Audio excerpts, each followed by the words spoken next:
Welcome everyone. You are signed on to the webinar series called Lead Generating Webinars for Manufacturing Companies, a how-to series. This is webinar 4 of the 4-part series titled Converting Webinars to Revenue. And this one will talk about how all the hard work you've done so far in creating your webinar and the attendees and registrants converts to that bottom line of sales and revenue. This webinar series is created and produced by Knowledge Marketing for Industry, a company focused on manufacturing companies, helping them get their growth on through modern marketing, digital technology, and knowledge sharing.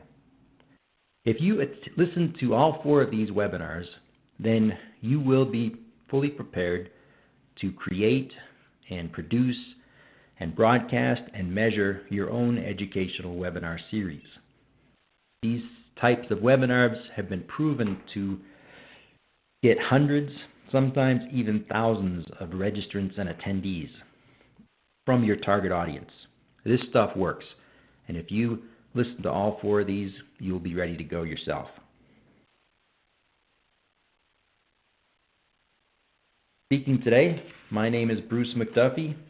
I am the Principal Consultant for Knowledge Marketing for Industry, or KMI, bringing 20-plus years of sales and marketing experience in the industrial space, recently promoting content marketing and knowledge marketing to manufacturing companies to improve growth rates and increase engagement broader and deeper through that target audience. Dan Levy is your co-presenter today. Dan has worked as a marketing strategist and content development expert for 25-plus years in all kinds of different industries. And now he is helping manufacturing companies find their stories and tell them in a way that, again, engages with a broader audience in a deeper way. Dan, welcome. Thanks for coming out today.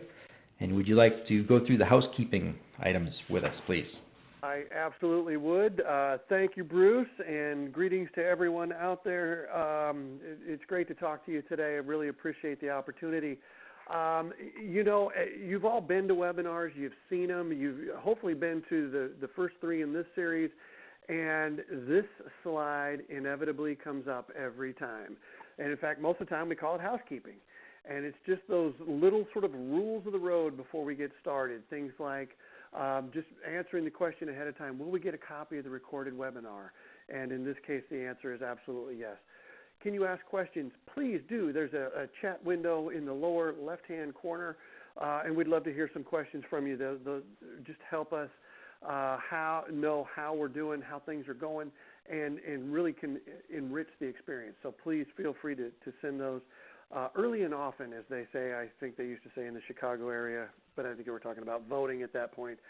And then finally, will we be able to get a copy of the slides? Absolutely. We'd love for you to have them, take them, share them, make them your own. You can work them into your own presentations and things as you start to produce webinars, and you've got to talk to folks within your own organization to get this sold in. And if you've listened to the other 3 webinars, when this slide has come up, you've heard me talk about vital signs, and if you have, I can feel you rolling your eyes right now, and that's okay, because I think it's that important of a point. That the housekeeping things as a webinar attendee are critically important. They're a great convenience. They're a way that you can take this content and really start to make it your own and use it how you like to best use it. But as you think about housekeeping from a webinar producer's standpoint, it's really, these things are also very, very important. And I won't drone on and on like I've done in the other ones, because we've got a slide here towards the end of our conversation today where we talk about key performance indicators. I'll hit those a little bit more, but these are terrific vital signs for you as a web producer to know how your event is going, how your webinar is going, and what's going on there. So those are the housekeeping issues, and Bruce, let me turn it back over to you to sort of take us through the rest of the hour here. Okay, thanks, Dan. So today we're going to cover 5 topics, and the first one we're going to cover is 7 parts of content conversion, of the content conversion process.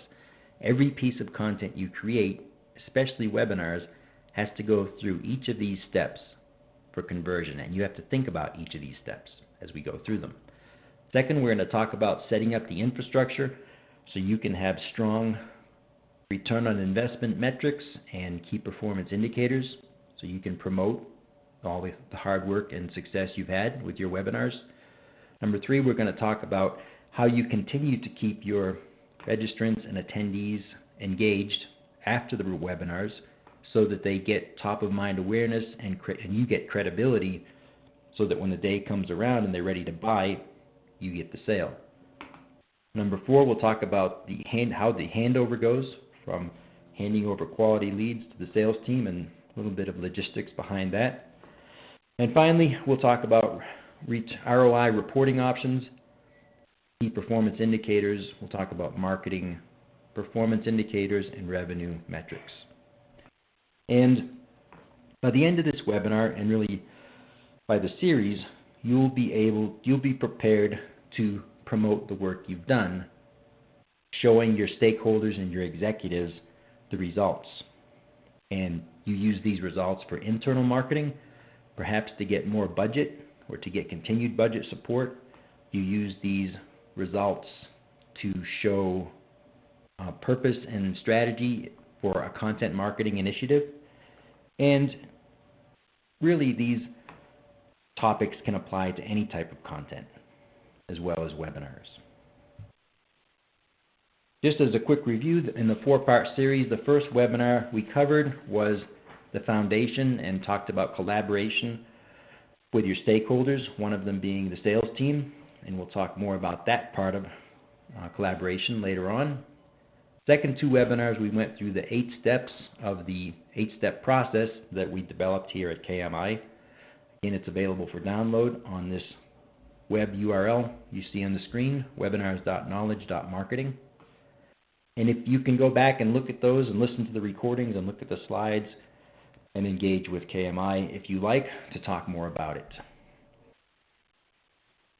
And now Dan is going to take us through the first 4 conversion steps for content. Dan, back to you. Thank you, sir. Absolutely. As a strategist and a writer, these are probably the 4 areas where I feel like I can bring something to the table, because like many of the attendees, when we get into the automation part, Bruce, that you're going to talk about, I mean, I feel some days like I'm as much a student as I am a teacher. So thanks for letting me take these first few parts. Part 1, sure. Create content, and in this case, we're talking about webinars, but I think these steps could really apply if you're going to if you want to start a blog or a newsletter. I think very slight variations on this basic formula are still going to work for you, but we're going to keep things in the context of the webinar today. And I would say, and Bruce, I'd invite you to jump in here too, if there is one thing that you take away from this entire series, it's really going to be this idea and this diagram right here, because this is how you are going to put a solid foundation under this webinar that you're about to build. This is how you're going to make it stand up and how it's going to stand the rigors of production and repurpose and all the other things that you're going to want to do with this content. And because this diagram really talks about this idea right here, I'm going to grab the highlighter here and I'm going to circle it the sweet spot.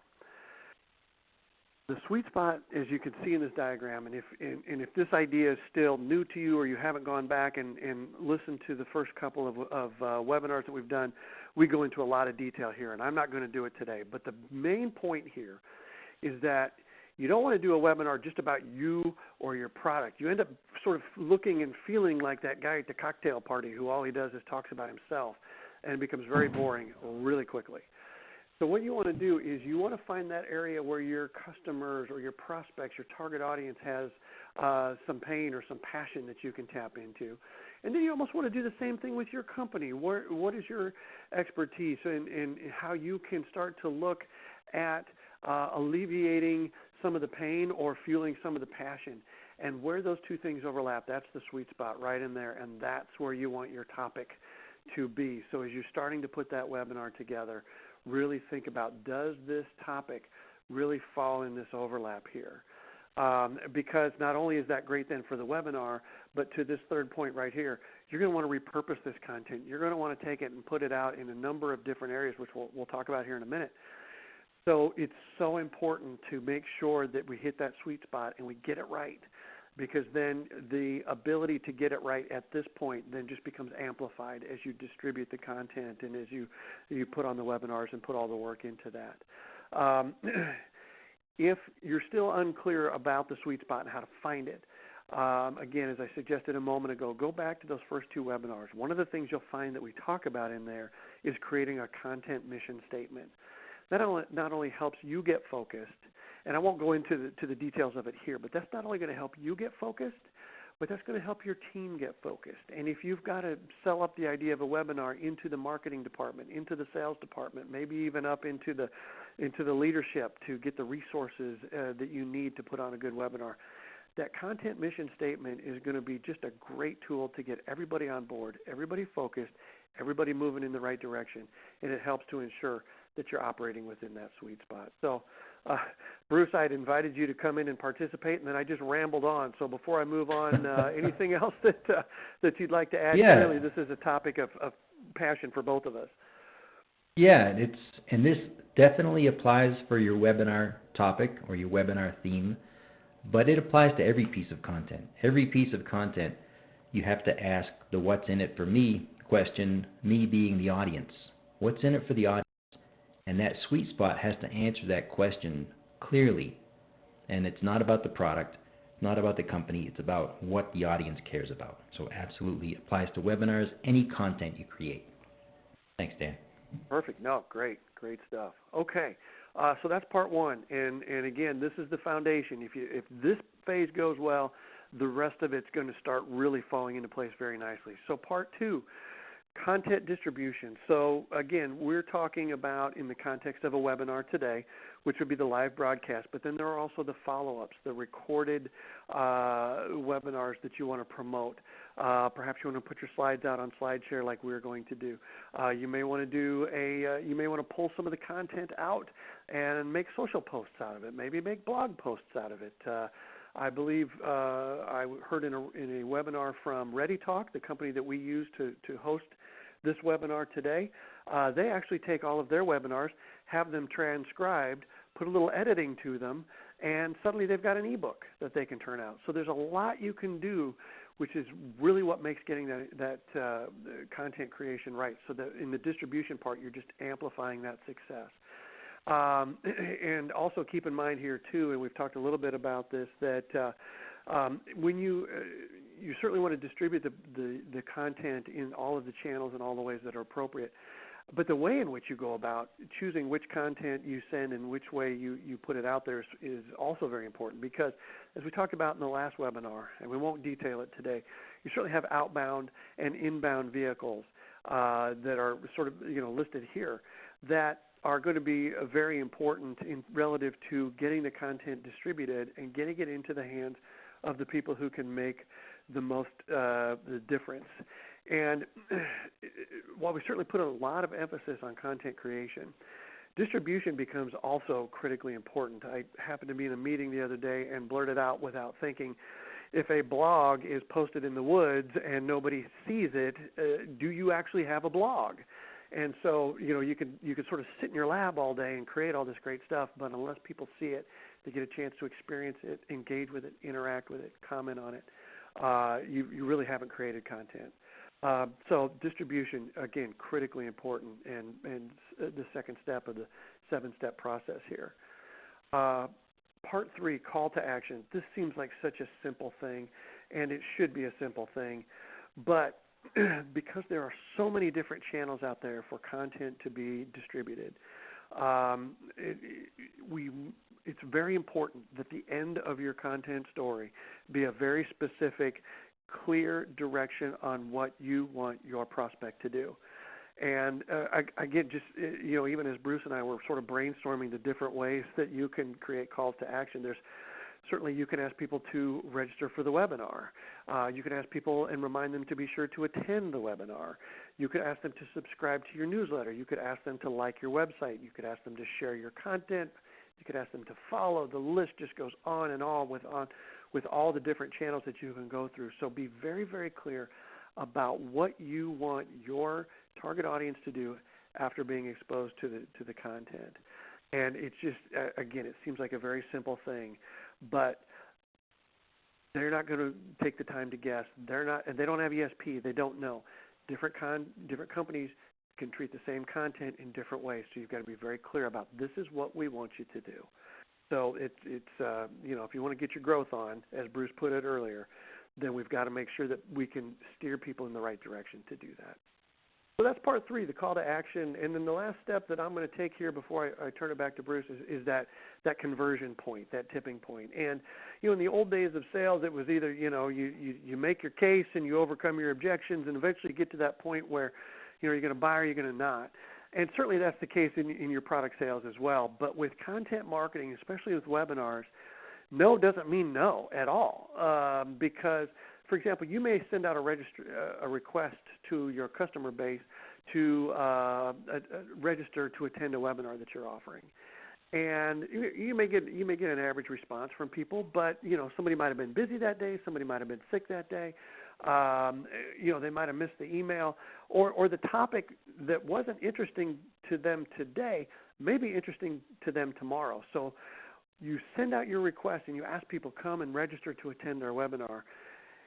Some people are going to do it, which is great. Then you take them down a path of you thank them for the registration, you send them the links and the things they're going to need, you maybe send them a reminder or two.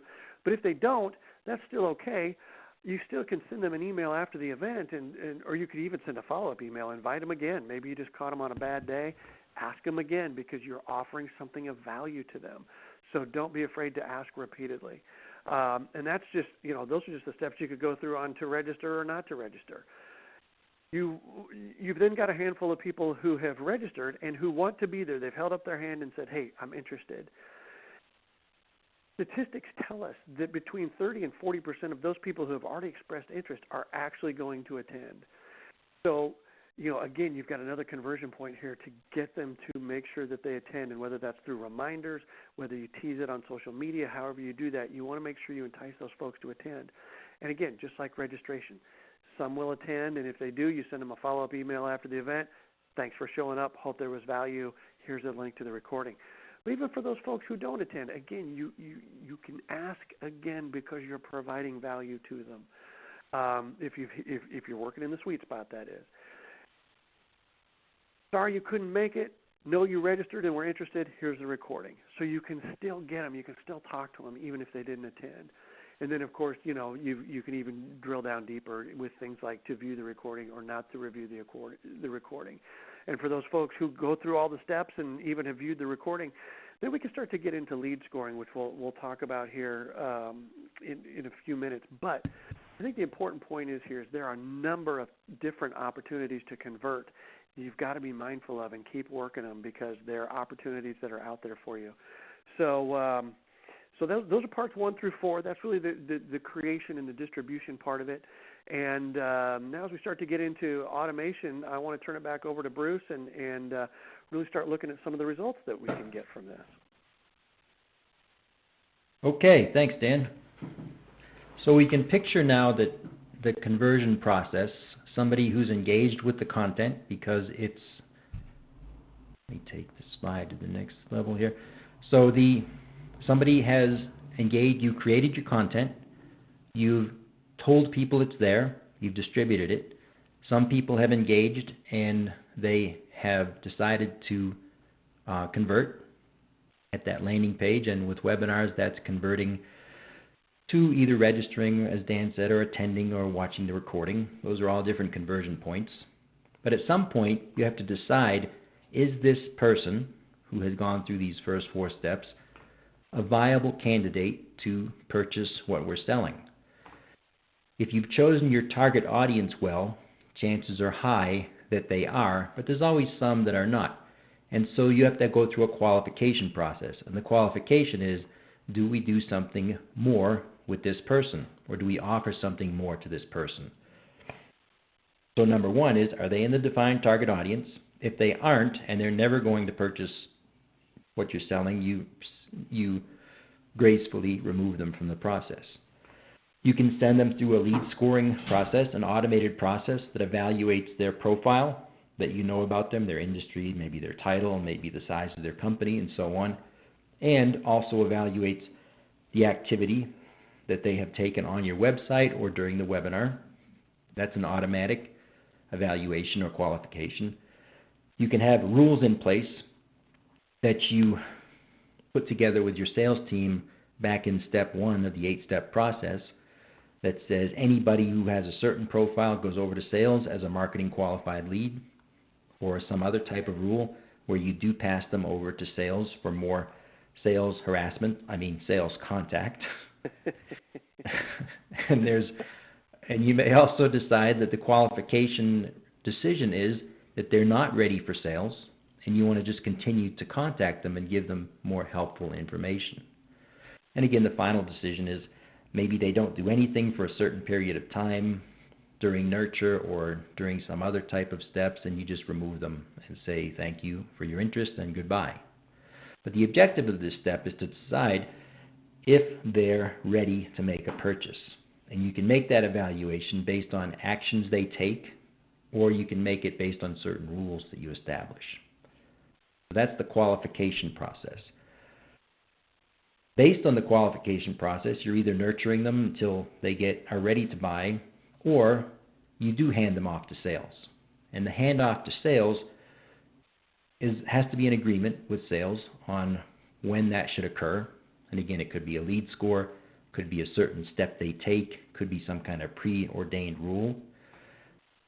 So based on that agreement, you may pass them over to sales, and you execute what's called a handoff from marketing to sales in most companies. Ideally, you don't want to separate the two departments like that, but that's a topic for another webinar. So that's part number 6, is the actual handoff over to sales. Here you go, sales. This one's ready. Go after it. And believe me, they will. And the final step of the conversion, of course, is the purchase. You've done every step. Some people have gone through the whole step, the sales funnel, if you will, and they finally do make a purchase, become a customer, and ideally become an ongoing customer of the business. So those are the 7 steps. And just as a quick review, number 1, create the content. In the case of a webinar, you're creating your webinar series. Number 2, you distribute. And for a webinar, your distribution is the invitation, the promotion in the venues where your target audience hangs out, the follow-up to the webinar, and offering the on-demand. This is all distribution steps of your content. You have to distribute your content. You know, I see a lot of companies who think they're doing what's called content marketing. Maybe they create I talking to a guy here in Louisville just the other day. I said, are you doing any of this content marketing? He said, oh yeah, we do content marketing. We just created a great white paper. I said, oh, that's great. What'd you do with it? He said, we created it and we put it on the website. That's poor distribution. You got to get that stuff out there in your channels. Number 3, the call to action. Tell them what you want them to do. If you don't tell people who are viewing your content what you want them to do, they won't do anything. You don't leave it up to them to guess. Tell them what to do. Register. Tell them to attend. Tell them to look at the recording. Tell them to fill out this form to get this white paper if it's not a webinar. Number 4, the conversion point. And this is the conversion point of the audience. They're going to decide at some point, do I give my time to this message or to this company? That's where they convert. They convert at several points. That's a nice thing about webinars. You get several points where they can convert. So if they don't sign up, register, as Dan was saying, they can watch the recording. That's a conversion point. They can tell someone else about it in their social channels. That's a conversion point. Number 5, qualification. As we mentioned, decide if they're a viable candidate for your offering and hand them over to sales. Number 6, the handoff, the actual handoff of the person to sales.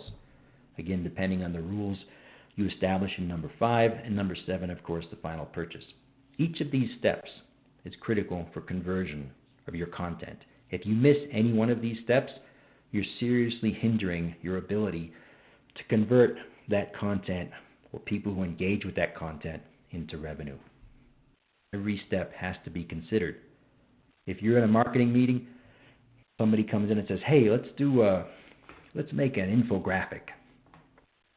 Question should be, how is that infographic going to go through each of these 7 steps? Or obviously the person who engages with that infographic. How are they going to go through these steps? And you have to hit each one. And by the way, I'm sorry to jump in here, Bruce, but the other great thing about these steps, as I have seen them, at least in my experience of 25 plus years, these steps are great.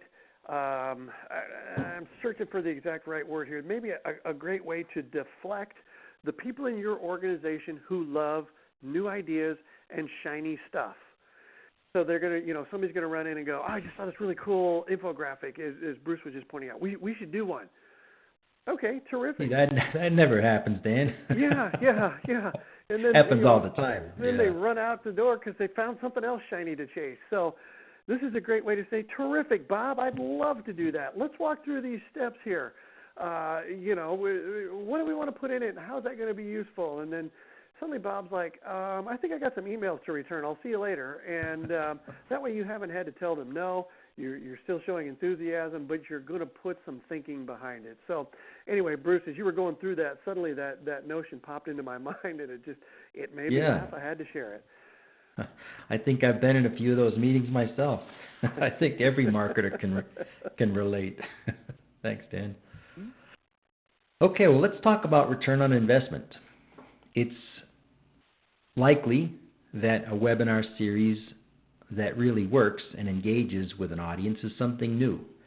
And content marketing, the concept of content marketing, or the concept of knowledge marketing, or the concept of educating your target audience so that you get that engagement, it's likely going to be new for your manufacturing company. So because it's new, you need to be able to prove that it works. And you prove that it works by showing the return on investment. And the return on investment, you have to have some tools in place. The 2 primary tools you need are a marketing automation program for your marketing to set up. That's where you set up your webinar and all of the points of contact during your invitation and the follow-up and so on.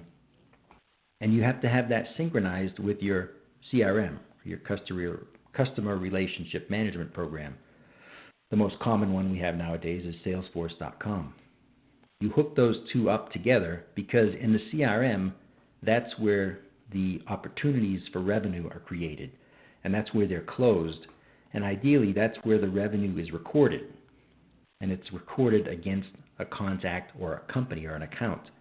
And so marketing automation synchronized can link back and say, this person who an opportunity was just created for $50,000, or this opportunity that just closed and won for $150,000, they were originated from the webinar, or they were influenced by the webinar. And when you can show that marketing your webinar series or any of your activities is contributing to the creation of opportunities, creation of revenue potential, even more important, it's contributing to the closed business, then you have something to really talk about with executive teams. If you go up to you do a webinar, maybe you get 500 people to attend your webinar, and you happen upon the CFO in the cafeteria, and you're chatting, and you say, hey, we just did this great webinar. We had 500 people attend. The CFO is thinking to himself, why do I care? And he may not. But if you can say to the CFO, hey, we just had a webinar, we had 500 people attend last month, and that webinar contributed to $3.5 million in business. Now you've got his attention. He's going to say, oh, tell me more about that. But you do have to have the tools in place to be able to get those numbers. And you may or may not have those. Don't make that a hindrance to do the webinars. You should still go ahead and do them. But have it as a goal to get that closed loop return on investment. And again, it looks like contribution to new opportunities, contribution to closed opportunities, could be multi-touch revenue metrics for campaigns. There's a lot of ways to do it. And you should have that discussion with sales initially, back in step one, where you collaborate about an agreement about what are the metrics and how are we going to tie this to what sales is doing, for example, in creating opportunities. ROI is important. The other thing that's important is that, say you do a nice webinar series of 3 or 4 webinars, people are attending, you're getting really good engagement. Realistically, 90% plus, maybe even 95%, it's a high number, of the people who engage with your webinar or attend it or register for it like your topic. They like that sweet spot topic because it's helping them. But after the series, they may forget about you. And then when the day does come around and they're ready to buy, they say, man, we did a great webinar about this topic, but I forget who it was. You don't want that to happen. So the way you prevent that from happening is you continue to engage with them. You nurture them. You send them more useful information. Hey, thanks for attending the webinar last month. We've got this new white paper about the same sweet spot. Thought you might be interested in it. Or you put them on an e-newsletter campaign where they get continued information about that topic where they have a pain or a passion. You continue to nurture them. It's very important. You want them to remember you. You want to get that top-of-mind awareness in their minds. You want to establish the fact that your company is credible. And they'll think, oh yeah, that's the company that did the webinar. I remember them. They really know their stuff. They're going to be your first choice for purchase. That's how it works. So you continue to help them with that same sweet spot pain or passion after the webinars. Continue to nurture them. And finally, the logistics of the handoff. Again, you have to have some tools in place for this to be efficient. Now, I suppose you could print out a spreadsheet and email the spreadsheet over to the sales managers and leave it in their hands to go through that spreadsheet. They probably won't. So ideally, you want to use your synchronization between your marketing automation platform and your CRM so that those leads are automatically show up in the salesperson's queue. So if it's a lead score that you use as qualification, when a certain contact hits that lead score, you want it to automatically go into a task or an action item for the salesperson. And when they get that, they're going to be ready for that because you train them to be ready for that, because when they call that person or contact that person is ready to purchase. You've got them just at the right time. So you want to automate that handoff, and you also want to automate reports that follow up. Ideally, if you get a strong sales manager who really believes in this process and you get him on board with the fact that these people are ready to buy, sales manager is going to get a follow-up report that says, here's all the leads that came from the marketing department that are qualified that have not been touched or have not been contacted. You get that type of awareness and that level of interest from sales, then you're on the right track. And again, the handoff is important to go back to those revenue metrics. When the salesperson takes an action, you get that connected to the marketing campaign, and you start to get those metrics for revenue. So speaking of metrics, Dan is going to take us through some good key performance indicators for the webinars that you can share with your folks internally and maybe even externally. Dan? Absolutely. We can, between Google Analytics looking at websites and all the measuring tools that Facebook and Twitter are continuing to come up with, this notion of being able to measure things, and the old adage that I know half my marketing budget is working, I just don't know which half. That's kind of all out the window with content marketing, and it's very true with webinars as well. And Bruce, I'm looking at this first point, and I'm thinking back to, as we were putting this together, this story you came to mind when we were talking about the number of registrants and the project that you and I had worked on together. Do you want to share that story real quick? Yeah. Dan and I were working with a company who was struggling to engage with a certain certain segment of their audience. And they had tried webinars in the past without much success. I think the best one they had was 50 registrants, which in a lot of cases that's pretty good. But in this case, they weren't really happy, and they were talking about a new product launch. Hey, here's this new app, and here's this new program and such product. And we said, well, what do you want to engage with this audience? What do they care about? And they had a passion that they cared about. So we said, well, let's help them be better at the passion. That's the sweet spot. Help them be better at this passion. And these people were general aviation pilots. Let's help them be better pilots. And they said, it's probably not going to work. We really need to tell them how great our product is, and we need to tell them about our product just so they know, so they really know how great it is. I said, no, let's just try it. Let's do a pilot program. And Dan and I went through the steps and put together all the details of it. We sent one email out to their database of about 60,000 people, and we had, I think the first day, what did we have, Dan? 1,000 people in the first day signed up. Yeah, it was big. Mm-hmm. Ultimately, what did we get? Something like 2,300 registrants. Yep, that's the number in my mind as well, yep. And when the CEO heard about 2,300 people signing up for a webinar, it got his attention, and he started asking more about it. And if we had had those revenue metrics that we could have gone along with it, I think it would have been he would have made us vice presidents, Dan. I'm not sure.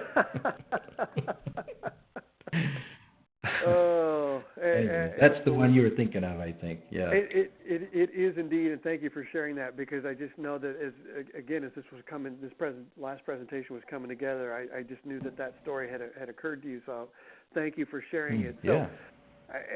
Absolutely, and you can start to get numbers over time. To Bruce's point, so once we'd started promoting that webinar and those numbers started to roll in, of course we had, we're still working on the fine tuning the event and all the other details that went along with it. But I tell you what, if you can show somebody that on the first day you've got 1,000 registrations, suddenly that team is pretty fired up to get it done, and they're going the extra mile, and things are really coming together. So you've already got a great metric even before the event has begun. And there are so many others that you can get as we go down the list here. You start to look at things like the percentage of registrants who actually attended. Again, that number bounces somewhere between 30 and 40%. I just sort of average them if you're looking for a very specific number, somewhere 35, 36%. I think Adobe supports that number with their research as well. So you can start to look, and right immediately at the end of the event, you can know a number of these things. You'll know how many people registered. You'll know how many people showed up. You'll know the time signed on to the webinar. For a 60-minute webinar, the statistic I heard the other day was the average is 54 minutes. And the reason that was given I thought was really interesting is because we're getting so much better at giving good webinars. As an industry, marketing has finally gotten the webinar figured out, and they're figuring out how to hold people. And I think the sort of the secret formula is what Bruce and I have been talking about here. A number of other folks, probably including your competitors, are starting to figure that out. So, but again, you can measure. And as you watch, as you sit on the dashboard side of a webinar and you can sort of see all the metrics, you can watch the number of attendees bounce up and down a little bit. It's interesting to watch how that trends, because you think everybody wants to show up and be to class on time and is ready to go, and certainly a vast majority of them are. But it's interesting at how the numbers change at the 5-minute mark, the 10-minute mark, the 20-minute mark. A lot of times you're a third to halfway into your webinar before you finally hit your peak attendance. So make sure that you're watching not only who's showing up but how long that they're staying. Recordings played back. I was involved with a webinar a few months back. In fact, it's the same series that Bruce was talking about just a moment ago. And we have actually found that the first webinar in that series, the number of recorded playbacks viewed has actually exceeded the number of people who registered and attended the event. So the number of, I want to repeat that, the number of watched playbacks has now exceeded the number of folks who registered. Not the number who attended, but the number who registered. So there's a whole other life out there for this content that you should and could continue to watch and continue to report on because, folks are still seeing it, and it's very valuable. And then finally, survey questions. Boy, at the end of every webinar, you want to put a survey there that just sort of measures how people felt about how you did. There's another metric in there, some other key indicators, not only of what you did well, but from my perspective, the gold in any kind of a survey is those areas where you can improve. You probably got a pretty good handle on what you can do well, but it's those areas where maybe the sound quality can be a little bit better. Maybe the speakers can be more dynamic. Maybe the topic was not exactly on point. You'll start to learn those when you ask so that you can continue to sharpen and get better all the time. But the moment you hang up from that webinar, when those 45 or 60 minutes are up, the moment you hang up, you've got a lot of the data on this slide ready to review so that when you walk out of the room and people are like, well, how'd it go? It's not like my junior high schooler who has a math test and he gets in the car and I say, well, how'd it go? And he said, well, I don't know. You got a whole ream of data you can show people right when you walk out of that room and really be very specific about how that webinar performed. And that idea really carries across any number of content pieces that you can put together. And while that's great to look at in sort of the microcosm, if you will, of the event itself, of the webinar, how did the webinar do? I think it still goes back to what Bruce has been talking about. He said early in the very beginning, I love the phrase, get your growth on. But it's how do you take that success that you created in that moment of the webinar and convert it to revenue to get that deeper, more valuable metric, to have that engaging conversation with the CFO that Bruce just talked about. So we want to hit that one more time, and Bruce, I'll give it back to you to do that. Okay, thanks, Dan. Yeah, there's two sets of metrics in any type of marketing activity, and I break them down into marketing metrics, which you need to have internally, and then revenue metrics. And marketing metrics, for example, are let's look at it in an email perspective. You send out an email to your database and you get 25% click-through rate. And marketers are thinking, that's great, wow, 25% click-through rate, that's good. So you go tell your salespeople, wow, we got 2,000 clicks on our email. Or you tell the CEO, wow, we got 2,000 clicks on our email. They don't care. They don't care one bit. I've been in meetings where my early marketing career, and I was bragging about a successful clicks in an email, and one of the salespeople even said, what does that mean to me? Why do I care? He actually used those words. But those are important to the marketing team, especially for trending and to see what's working and what's not. But for your stakeholders, like I mentioned, the CFO, your CEO, director of sales, those type of people, they want to know what it means to them. And what's important to them is revenue or sales or opportunity for sales. So the more challenging metrics you want to collect, like I showed earlier in the slide, you have to have the proper tools to do it and the infrastructure to do it.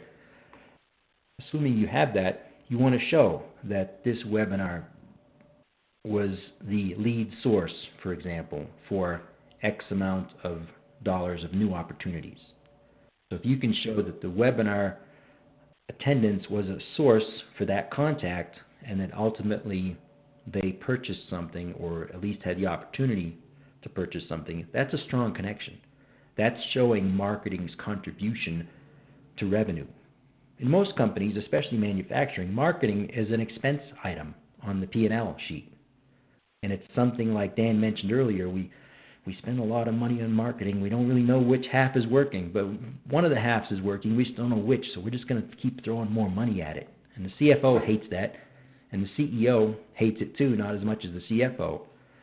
If you can show that revenue attribution, you can show the connection between the marketing activities and the revenue that was generated or even influenced. Now marketing is no longer just an expense item. Marketing is an asset. Marketing is a source of revenue. And now marketing is elevated much higher in the organization, not just the folks down the hall who set up the trade shows and place some ads. Now marketing is talking the language of the leadership. Here's how we can get more revenue. The revenue attribution is important.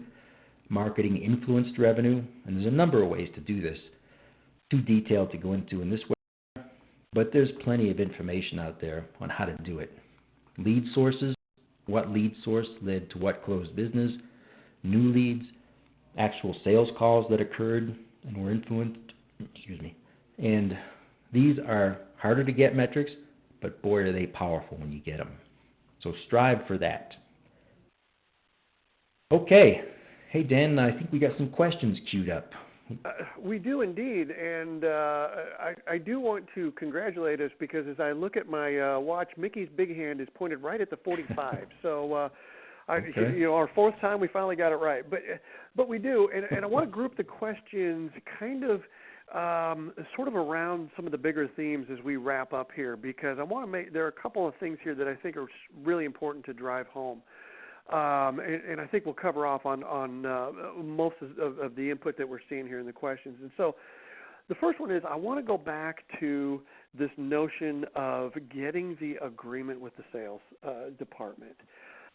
If we could leave the folks here who are either just watching this as the only webinar they've seen, or if they've watched the series and we've hopefully convinced them that they're ready to go down and knock on the sales manager's door and say, hey, let's talk. How can we advise those marketers to go and start having that conversation with sales that say, hey, let's agree to team up in a new way. We think we've got something exciting here. We want you to be a part of it. Yeah, and it's challenging when you first start out with these ideas. If the sales team is used to having a marketing team that was like a vending machine, then it's really hard because, for example, what I mean is if sales is used to a situation where they can go down to the marketing department and say, hey, I need a special brochure made up for this big customer I'm doing a presentation on, or hey, can you make me up a PowerPoint, or hey, can you set me up for this trade show? If marketing is perceived that way in your organization, it's very challenging. Not that it can't be done, but it's very challenging because marketing has no credibility with sales as far as delivering leads. In many cases, marketing has tried to deliver leads to sales, and typically what happens is a salesperson takes the list and they say, oh, this is interesting, and they call about 2 of them off the list, and then they're no good. So sales says, these leads suck, they're no good. Marketing's no good. I just need them to set up my shows. So my point is that you have to be ready to show credibility. And so sales may not pay attention to your webinars at all to begin with, but say you do a webinar, you do it with these 8 steps, and you do it with knowledge and education, and you get 1,000 people to attend. If you don't want to give the list of 1,000 people to sales because it's going to be a disaster. But if you can somehow, out of that 1,000 people, choose 10 or 20 based on your lead score or based on some other criteria that are high value. And now when sales gets that list, they say, oh, another list from marketing. What the heck is this? And they call a couple of them and, hey, these people are really interested. I caught them right at the right time. Then, believe me, it's going to get the sales attention. That's kind of the challenge you have to address and succeed at. You could give them, because marketing or sales, proof is in the pudding. They're not going to pay attention to anything unless they think it can make them more sales.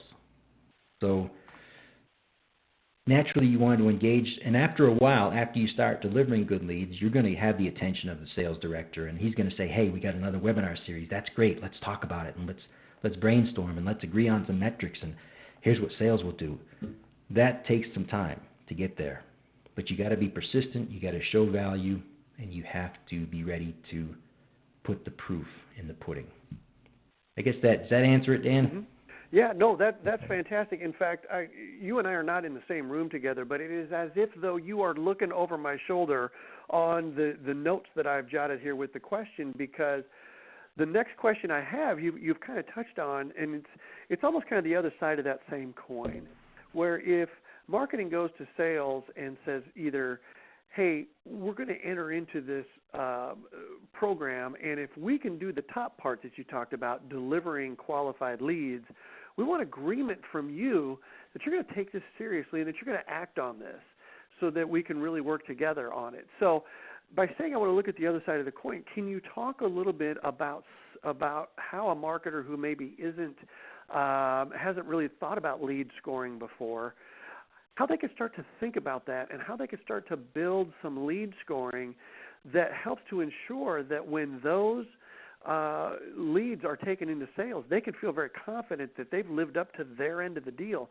And trust me, when I give you these names and numbers, these are good qualified leads. How can they start to think through that? First you have to have the tools in place, and the tool you need for lead scoring is a marketing automation platform. And without that, lead scoring is not going to happen. It's just too hard. So you put the tools in place, and then with lead scoring itself, that's a strong collaboration with sales. So you have to get one or two salespeople who have experience and are willing to help, maybe the sales director to help. And the reason you need their input is because you need to determine how a salesperson or how a person is determined that they're a high lead value. And picture it like if you go to a trade show and you come back with a stack of 50 business cards, and the salesperson takes that stack and he starts to go through them. And there's a certain things he's looking for as he goes through them. And if those are the profile things you want to look for, could be company size, could be geography, could be industry. These are all things that the salesperson intuitively looks for. So if you can take that information from sales, put it into the profile, then you can start screening all the leads based on that profile information. That's step one. Next step is it's a process where you look at, you're capturing these contacts' information, and you can see if you get through interaction with emails or forms, you can see where they're visiting on certain web pages and what they're doing for actual activities.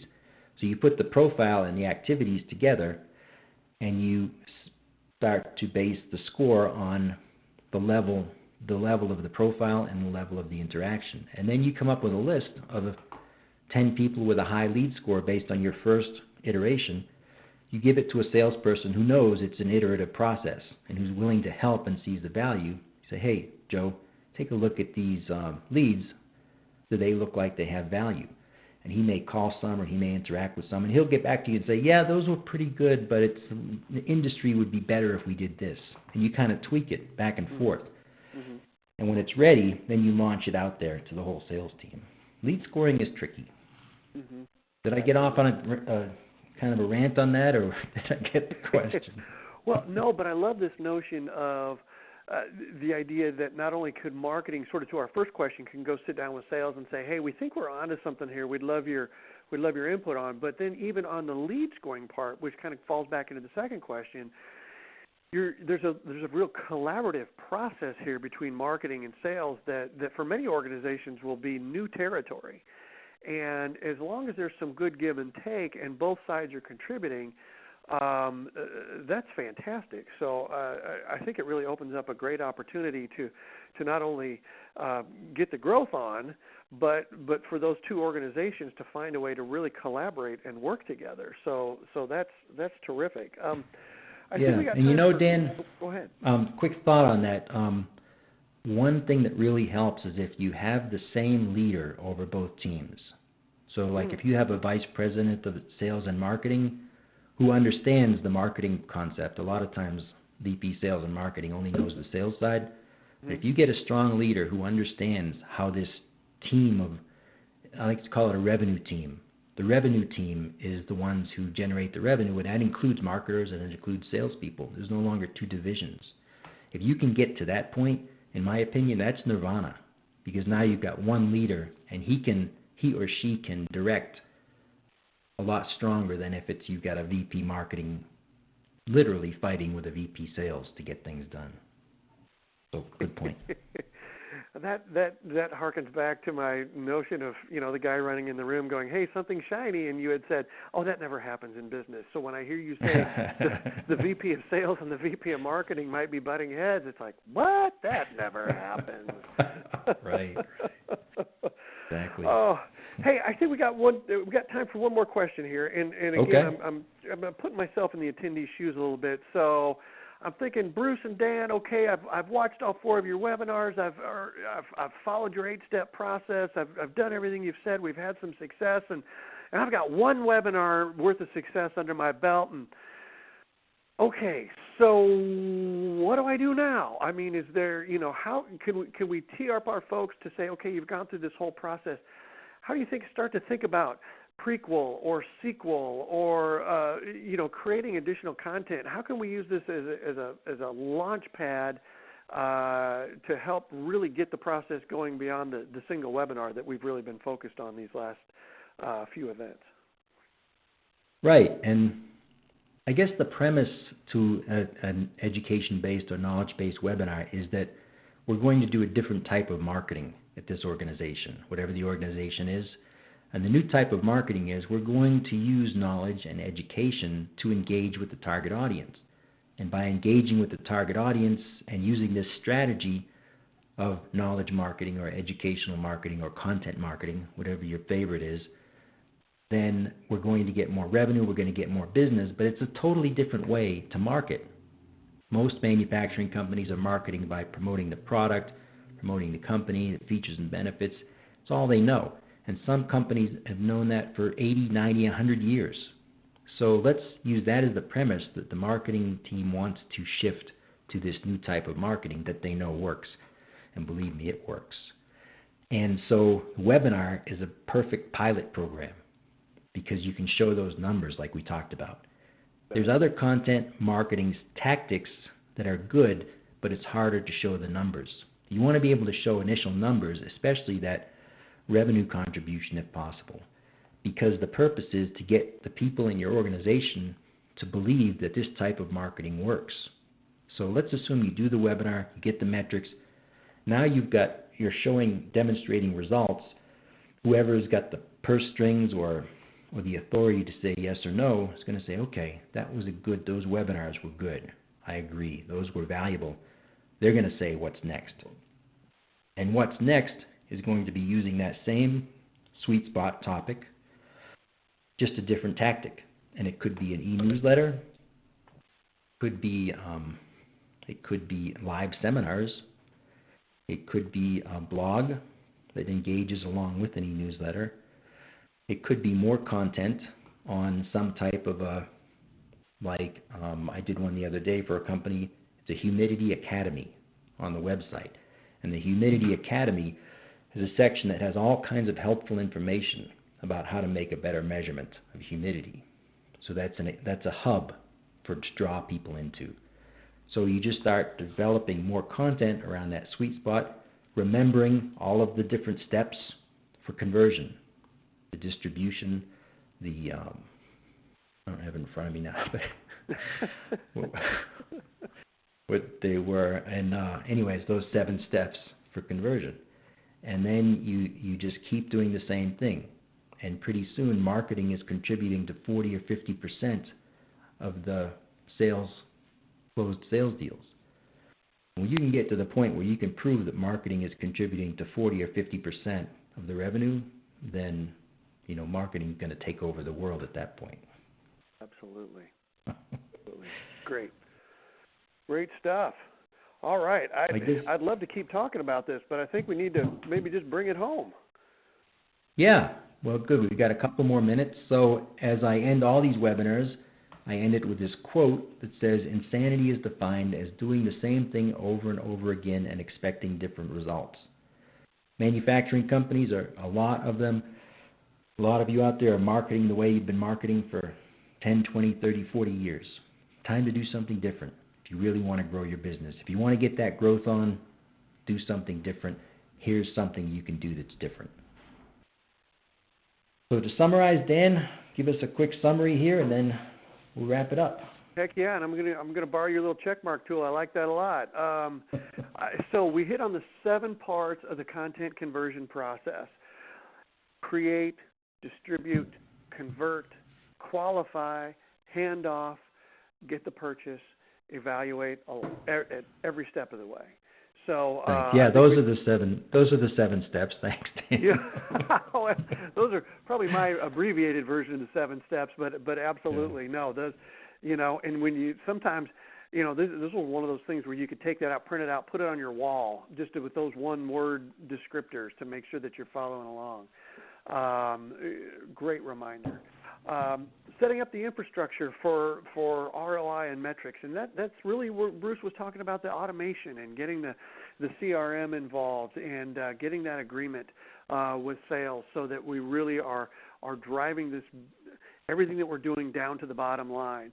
It's good to have success in and around a webinar or an event, but we've always got to be thinking about how are we going to drive it down to the bottom line. Keeping registrants and attendees engaged after the webinar. 3 words for that one: nurture, nurture, nurture.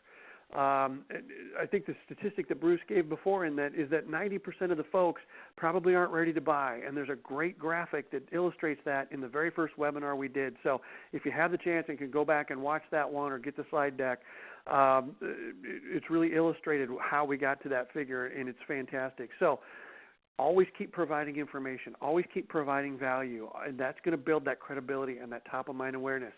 So when the time is right, you're already on the short list. You're already ready to go because you've been helping to provide and continuing to provide value and not necessarily expecting dollars in exchange for it at the time that you provided it. Number 4, handing quality leads to the sales team. Boy, we've hit that pretty well. We hit it in the Q&A pretty hard too, so keep that in mind. And it's the process that we set up is very linear in terms of how a prospect would move through the program. But certainly setting up the process, setting up the program is a very collaborative effort and some new territory that perhaps marketing and sales can explore together. And then finally, the last one, the ROI and the reporting options. We've just talked about that. We've got the KPIs that surround the event, but boy, we've got to be looking at the revenue figures, the closed business, the increased quantity and quality of sales calls. So, boy, I think we packed a lot into an hour, my friend, but I think we're in pretty good shape. Yeah, I think so too, and I hope everyone got something out of it. So let's, last thing to say, a couple of more words. Go back and watch the webinars on demand. There's no registration. You just click on it, and it starts to play for you. Check out the webinar toolkit. That's where you can find the document that outlines the 8 steps framework and the webinar checklist and some of those things we talked about earlier. Those are all freely available. Go check them out. Get them. There's no obligation to use those things. You want to help, like the way this sounds, you want to have some help from KMI, love to hear from you. Even if you just have questions, you want to brainstorm some of these topics, I'm glad to discuss it with you. But most importantly, do something different. If your company is lagging in growth and struggling to even hold on to market share, do something different. If you get pushback from your organization, from sales or from the CFO, whoever, propose a pilot program. Everybody loves a pilot program because it's not a big commitment. Try a pilot program. Say, hey, let me just try this. Give me a little bit of money, do a pilot program, we'll show the results, and then we can talk about doing more later. If you do webinars like this as a pilot, I guarantee you'll get results and you'll get attention and you'll get more budget and maybe even someday more people. Here's a couple of URLs to visit to get the recordings and the slides. Feel free to check that out. So get started generating leads with webinars. That's what this series is about. Now's the time to get started. Now's the time. Get your growth on, as we've said a few times in this webinar. I guess that's our theme, Dan. There you go. I really like it. Get your growth on. So last thing to say, this is the last of the 4-part webinar series about generating leads with webinars. Let us know what else we can do. Shoot me an email. Give me a phone call. Let me know what you'd like to hear about around using knowledge to market and engage with your target audience to get that growth on. Thanks, everyone. Thanks, Dan, for helping out today and being my co-presenter. Great information. I think we did a great job.